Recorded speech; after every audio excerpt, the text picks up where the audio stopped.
নমস্কাৰ আপোনালোক সকলোকে প্ৰথমবাৰ ভিডিঅ' বনাবলৈ চেষ্টা কৰিছোঁ সেয়েহে কি কৰোঁ কি নকৰোঁ চাই থাকিবচোন শেষলৈকে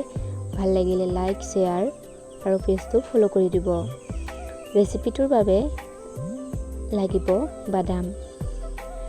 যেহেতু আমাৰ ঘৰতে বাদামৰ খেতি অকণমান কৰা আছিলে এয়া চাওকচোন বাদাম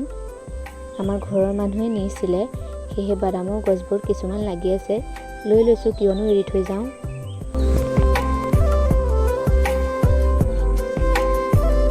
মোৰ লগত নবৌ আহিছে অকমান বিচাৰি পোৱাত সহায় কৰি দিছে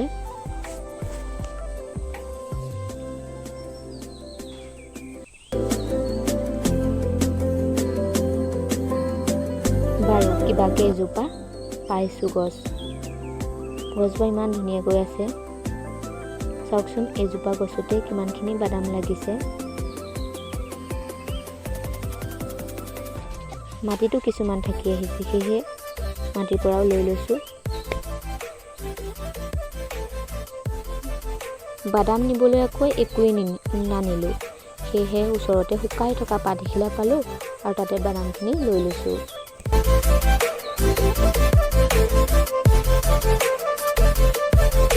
আকৌ পুনৰ ৰুই দিছোঁ কিজানি লাগি থকা বাদামবোৰ হয়েই বা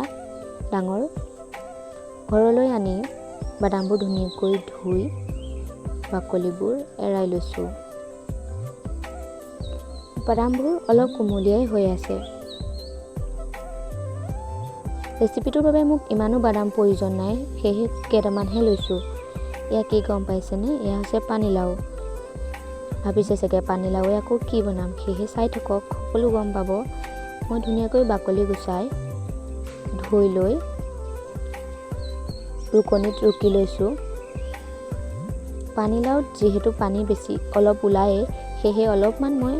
চেপি লৈছোঁ পানীখিনি তাৰপিছত এয়া চাওক আজি মোৰ ৰেচিপিটোৰ বাবে প্ৰয়োজনীয় বস্তুবোৰ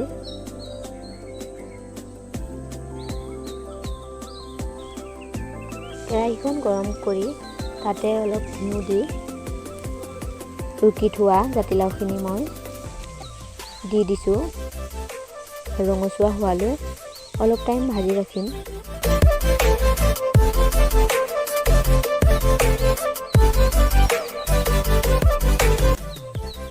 তাতে মই আধা কাপমান চেনি দি দিছোঁ চেনিখিনি গলি যোৱালৈ ভাজি থাকিম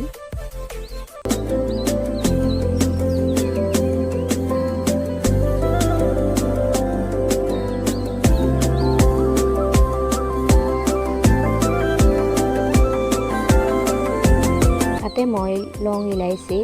আৰু ডালচেনি দি দিছোঁ তাৰপাছত মই গাখীৰখিনি ঢালি দিছোঁ তাতে মই খিচমিচখিনি আৰু বাদাম দি দিছোঁ আৰু অলপ টাইম উতলিব দিছোঁ গেছটো বঢ়াই দিছোঁ এয়া চাওক মোৰ আজি পানীলাওৰ ৰেচিপি তৈয়াৰ হৈ গৈছে ওপৰতে মই অকণমান খিচমিচ আৰু বাদাম দি দিছোঁ এয়া চাওক কিমান ধুনীয়া লাগিছে নহয়নে কেনেকুৱা পালে আপোনালোকে জনাবলৈ নাপাহৰিব দেই এইজন মোৰ বৰ্তা হয় তেওঁ কৈছে মজা লাগিছে আকৌ বনাবিচোন এই নতুন এটা ভিডিঅ'ৰে পুনৰ আকৌ লগ পাম